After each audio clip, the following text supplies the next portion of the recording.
먼저 음악 하나를 들려줄 텐데 자, 혹시 이 음악 기억나는지 한번 들어볼래?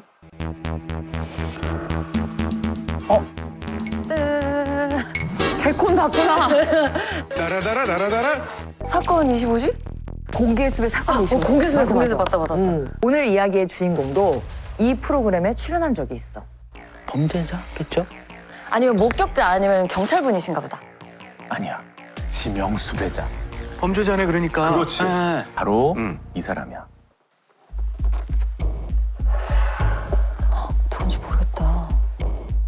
일단 사람들은 그를 이렇게 불렀어. 이름 없는 기술자. 이 분야에서만큼은 국내 최고의 기술자라는데 그의 이름을 아는 사람은 아무도 없었거든. 아까 이 남자의 별명이 이름 없는 기술자라고 했잖아. 사실 별명이 하나 더 있어. 바로 고문 기술자. 아, 대한민국을 뒤흔든 공개 수배범이자 고문경찰. 그는 바로 고문기술자 경찰 이근안이었어.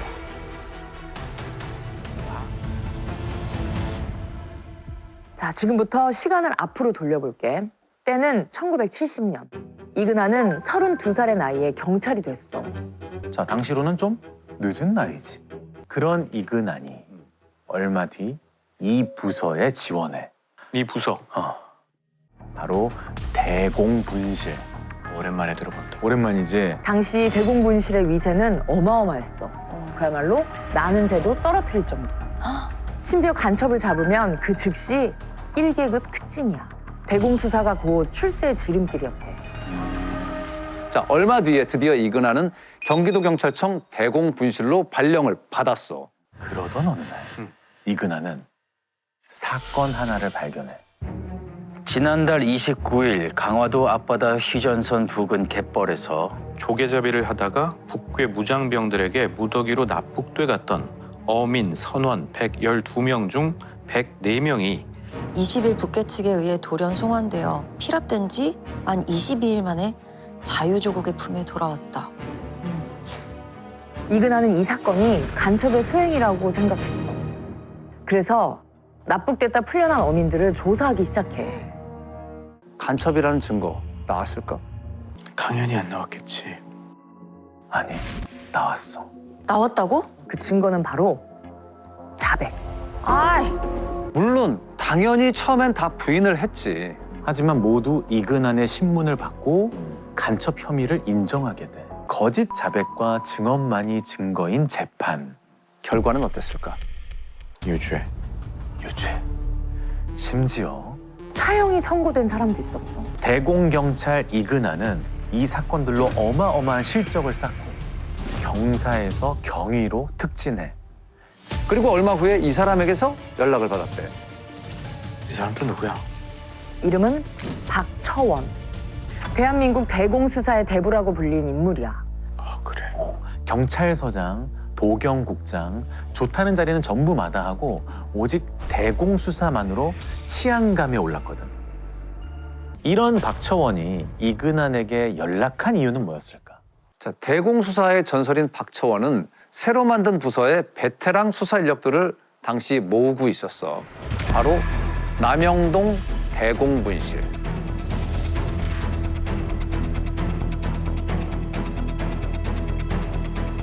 자신만의 노하우로 수많은 민주화 운동가들을 줄줄이 잡아들였어.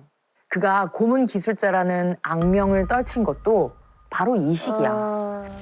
각종 상이란 상도 다 쓸어 담았어. 무려 16번의 표창을 받았는데 그중엔 대통령 훈장도 있었어. 아이고야. 전두환은 대통령 시절 누구보다 대공을 강조했어. 그 덕에 이근아는 거의 매년 특진을 하게 돼. 32살의 새내기 순경이었던 그가 간첩 잡는 고문 기술로 40대 중반에 이토록 큰 성공을 이룬 거야. 이근안이 이름을 숨기고 승승장구하던 1988년 서울의 한 지하 다방이야. 저 안쪽 테이블에서 세 남녀가 대화를 나누는데 뭔가 분위기가 심상치 않아. 일단 한 사람은 기자야. 이 기자는 오늘 앞에 있는 두 사람한테 아주 중요한 정보를 받기로 했어. 자, 바로 이 사람들이야. 정치인? 맞아. 김근태 맞아. 의원? 1980년대 민주화 운동에 선봉에 섰던 김근태, 임재근 부부. 자, 이 부부가 당시에 가져왔던 정보를 같이 들어볼게. 저하고 만났을 때 그 얘기를 하더라고요. 추적을 해봤다. 이름 모를 고문기술자, 뭐 성명불상의 고문기술자, 그 아주 고문의 아주 도 같은 이제 그런 사람이 있다고 1985년 민주화 운동 청년연합의 초대 의장이었던 김근태는 남영동에서 이름 모를 경찰에게 끔찍한 고문을 당했어. 이후 김근태 의장은 재판에서 경찰의 고문 사실을 공개했고 이후에도 부부는 다른 고문 피해자들을 찾아다니면서 고문 경찰에 대한 단서를 모아왔던 거야. 자, 그럼 그 고문 경찰의 이름을 알아냈을까? 정확한 이름은 모르지만 사진만 구하면 그 경찰의 정체를 밝힐 수 있을지도 몰라. 문 기자는 곧장 이곳으로 달려갔어. 바로 치안본부, 지금의 경찰청이야. 문 기자는 이곳의 출입 기자였거든. 곧바로 인사과로 간 문 기자는 직원들에게 대공분실 인사카드를 좀 보여달라고 했어. 그곳에서 뭔가를 찾았을까? 찾았으면 좋겠다. 찾았어. 오. 김근태 의장이 말한 것과 비슷한 이름이 인사카드에 딱 있었대. 그 사람 주소가 서울 주소가 있더라고요. 내 기억에 그때 후배 기자한테 그 동사무소를 가봐라. 가면 그 주민등록표 쫙 있잖아요. 거기 사진 다 붙어 있잖아요. 그래서 거기서 그 후배 기자가 그 사진을 동사무소 직원 몰래 띄워왔어요. 그리고 그 사진을 곧장 김근태 의장에게 보여줬지. 그 경찰이 맞았을까? 오? 틀림없대. 오, 다행이다. 다행이다. 다른 고문 피해자들도 이 얼굴이 확실하대. 그렇게 1988년 12월 21일 마침내 고문 기술자 이근한의 이름과 얼굴이 전국에 공개가 됐어. 경기도경 공안실장 이근한 씨. 자, 이 기사가 나가고 반응이 어땠을까? 전국에서 전화가 빗발쳐. 이근한에게 고문을 당했다는 피해자가 한둘이 아니었던 거야. 사태가 일파만파 커지니까 결국 검찰총장이 이 이근한에 대한 수사를 지시했어. 자, 그렇다면 이근한은 조사를 받았을까? 받긴 받지 않았을까? 당시 기사가 있거든. 직접 읽어줘. 이근한 경감이 잠적함에 따라 치안본부와 경기도경의 협조를 얻어 소재 파악에 나서는 한편 법무부를 통해 출국 금지 조치를 내렸다. 도망 다녔네. 이근한이 사라졌어. 검찰이 수사 발표만 하고 이근한을 바로 소환하진 않았거든. 그러는 동안 자취를 감춰버린 거야. 자, 이대로 놓칠 수 없잖아. 이근한 잡아야지. 자, 경찰에서도 이근한에 대한 수배를 내렸어. 자, 근데 그 내용이 좀 이상해. 고문을 한 범죄 혐의가 아니라 출근을 안 한다는 이유로 수배를 내린 거야. 경찰이 제 식구 감싸는 거 아니냐. 그렇지. 전 국민들로부터 비난이 쏟아졌지. 하지만 경찰은 이근한을 잡을 의지가 없어 보여.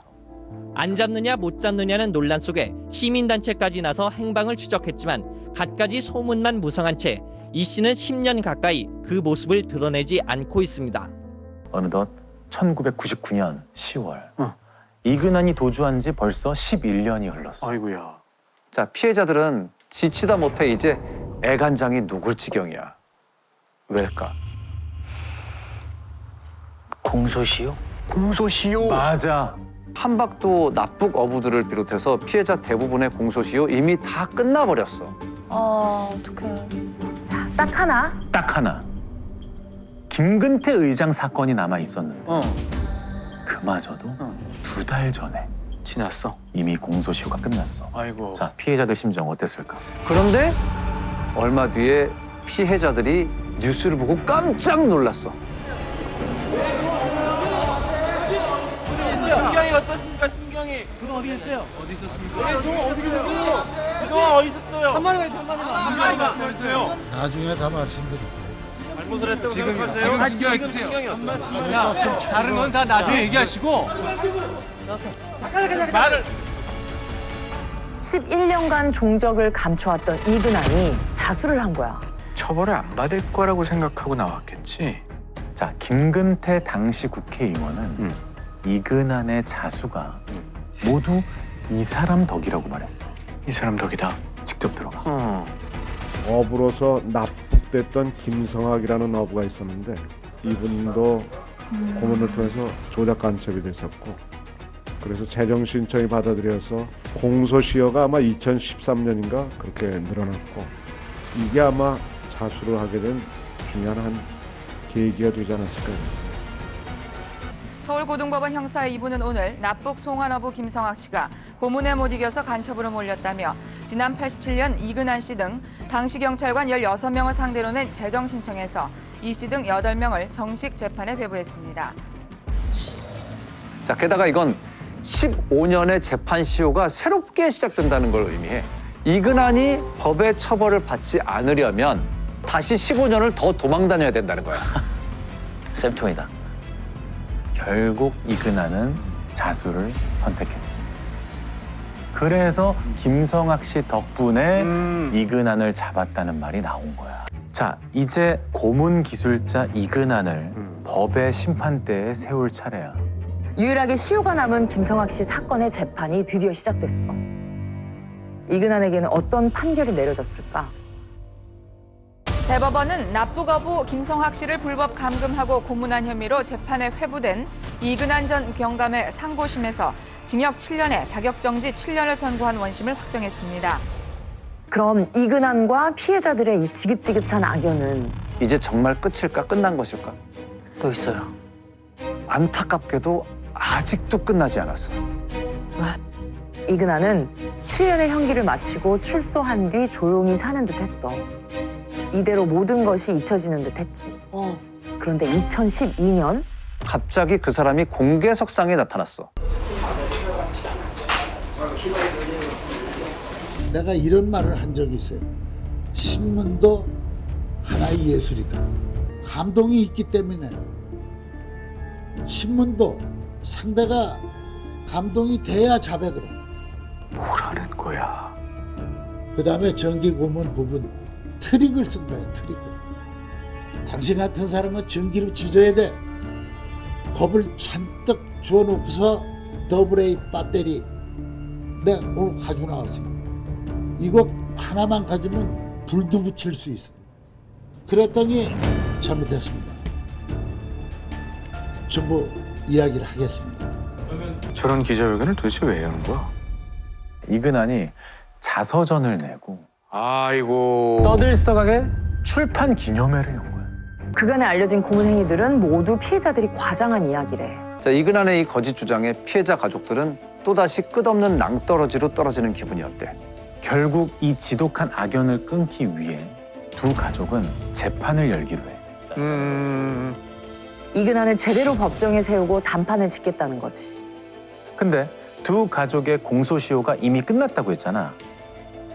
근데 딱 하나 그를 법정에 세울 수 있는 방법이 있어. 민사소송. 요게 됩니다. 2024년 6월 재판부는 이렇게 판결했어. 이근한의 고문 행위뿐 아니라 자서전을 통해 피해자들에게 2차 가해를 했다는 점까지 인정한다. 남일 씨 가족뿐 아니라 다른 피해자들의 소송까지 이어지면서 이근한이 배상해야 할 금액은 수십억이 넘어. 그런데도 이근한은 묵묵부답. 재판부의 요구에 그냥 무대응으로 일관하고 있대. 보통 우리 프로그램에서 이야기를 끝마칠 때 이렇게 말하거든. 오늘의 이야기는 여기까지야. 하지만 오늘은 그렇게 말할 수 없을 것 같아. 그러네. 현재 진행형이네.